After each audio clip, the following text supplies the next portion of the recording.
I think Bristol, especially this race, really in general, just it's short track racing, and everything happens so fast here that you're amped up and excited and mad and frustrated and all those things pretty much every lap. So you just have to take it with a grain of salt. It is what it is, and sometimes emotion comes out, and those things happen.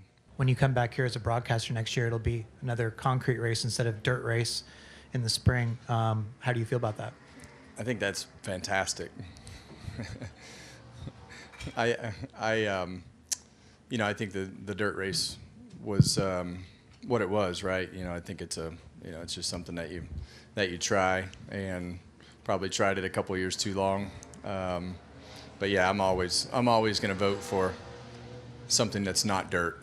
Bob Pockris, Fox Sports. You're 7 points above the cut, and Martin Truex Jr. is 7 points below. Are you amazed that the regular season champion is below the cut? And what would say if he doesn't make it? Like, does the system need to be changed, or is that the system and that's fine? Yeah, well, I think that it's a tough scenario, right? Because it makes it exciting and stuff to talk about, and I think it's even in the championship that I won and some of the ones that I've lost, it doesn't really represent your whole year.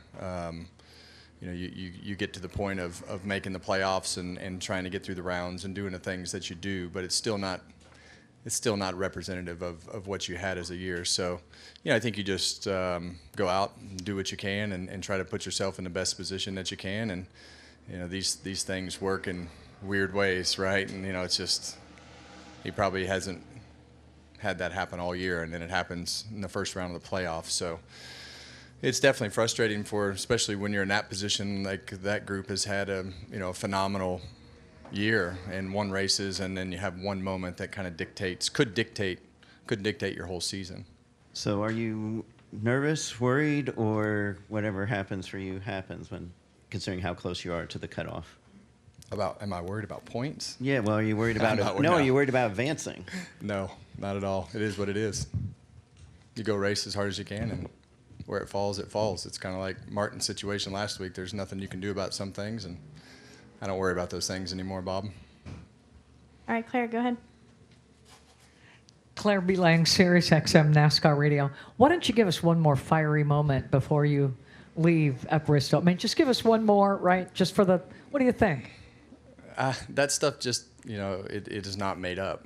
So, those moments happen naturally. So it's, you never know. I mean, it is Bristol.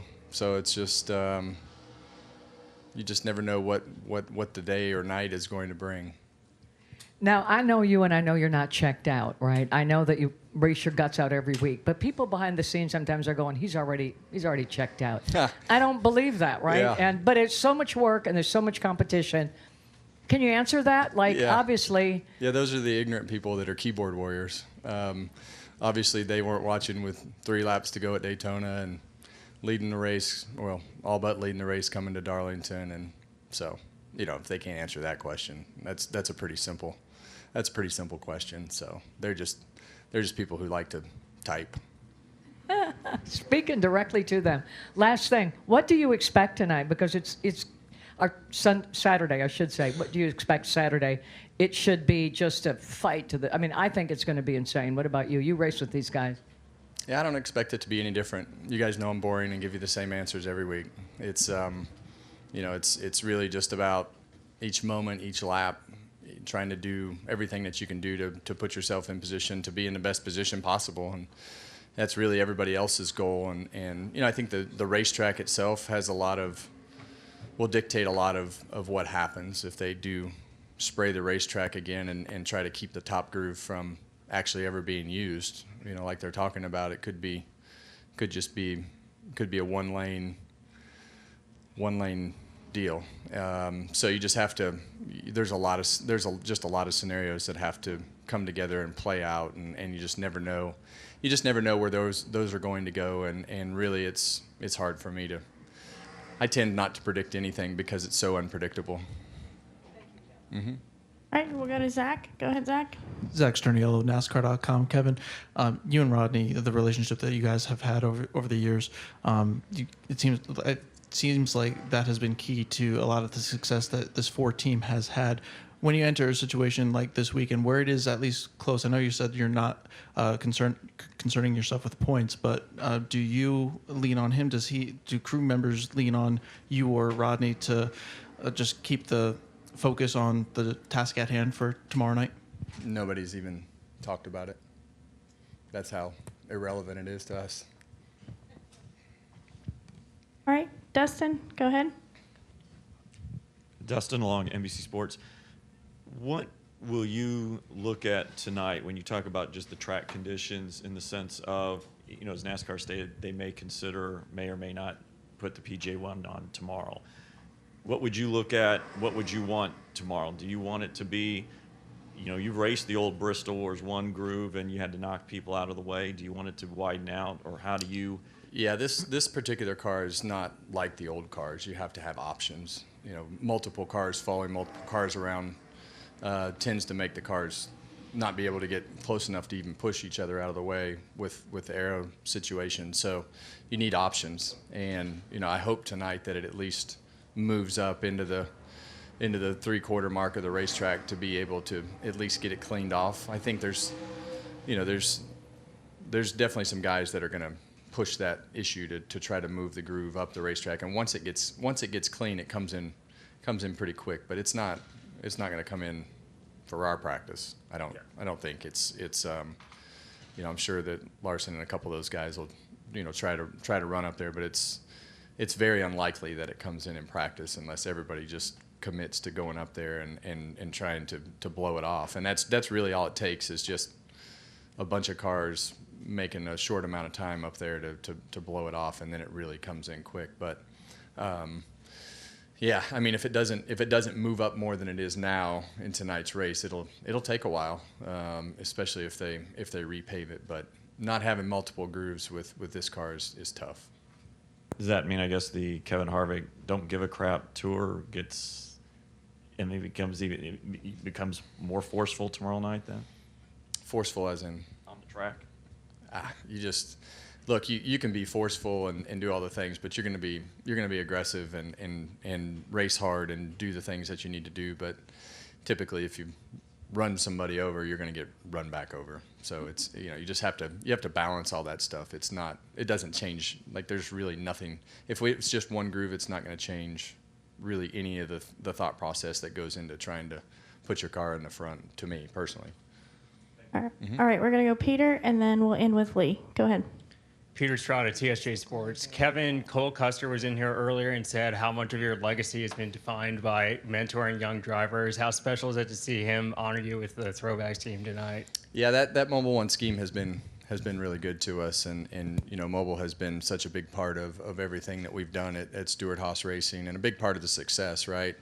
I've been around Cole since he started at Stewart Haas Racing, and when you look at, I enjoy watching those guys learn, whether it's Cole or Chase or Ryan or whoever has come through there. It's fun to be able to share your opinion on what's right or wrong and help them learn the sport, because that's really what kind of builds our sport into what it is. You learn from somebody, and then you develop your own ways and methods and thoughts and things. But Cole's a hard worker. I've always enjoyed being around Cole. It's fun to watch the younger guys, especially that you have a relationship with, like I do with Cole, be able to have success and do the things that they do. So that's an honor to see that car on the racetrack, and proud that I know he'll do it proud tonight. All right, Lee. Looking at the next round, you've had a lot of success at Texas, and you've won at Talladega. If you go to the next round, how do you think that lines up for you in the 4-car? Yeah, I mean, the mile and a halves just haven't been very good for us. I think we overachieved last week. Got some stage points and did the things that we did last week at Kansas, and had a chance to finish 7th or 8th and finished 11th, but still way overachieved with where we were. So they did a great job, and we were able to make something out of it. And so it just, with the Ford stuff, it's just you have to hit it right with where we are with our cars right now, and you have a very small window to get the car right on the bigger racetracks, and if you don't, then it's just a battle all weekend like we had last weekend to be able to make something out of it. So where's the third race? The Roval. But Roval. You've won Yeah. at Talladega, but Yeah. I mean that's. Yeah, well, you never know it. You never know at any of them. So you just grind away and just really take it lap at a time and try to keep doing everything that you can do, collect as many points as you can, and make it the boring method, right? You just try to grind away, and so they've done a good job. I mean, we had a winning car at Darlington and got bit by circumstances, and last week we had a 20th place car and finished, ran in the top 5 for a small amount of time, and had a chance to finish in the top 10. So it's just those are the things that you battle back and forth. Especially with this car, some weeks are good, some weeks are just a grind all the way through. So you have to be mentally prepared to go out and be ready to address whatever that is, and that's why it's so unpredictable. To say, hey, we're going to run good here or we're going to run good there. It's just hard to tell with where and how you go about everything that we do in today's world with simulation and simulators and all the things that come with the changes from last year's rules to this year's rules as far as that goes, and then the body change and the difference in car and only racing at those racetracks once. Make it even more difficult just because of not having anything from the beginning of the year.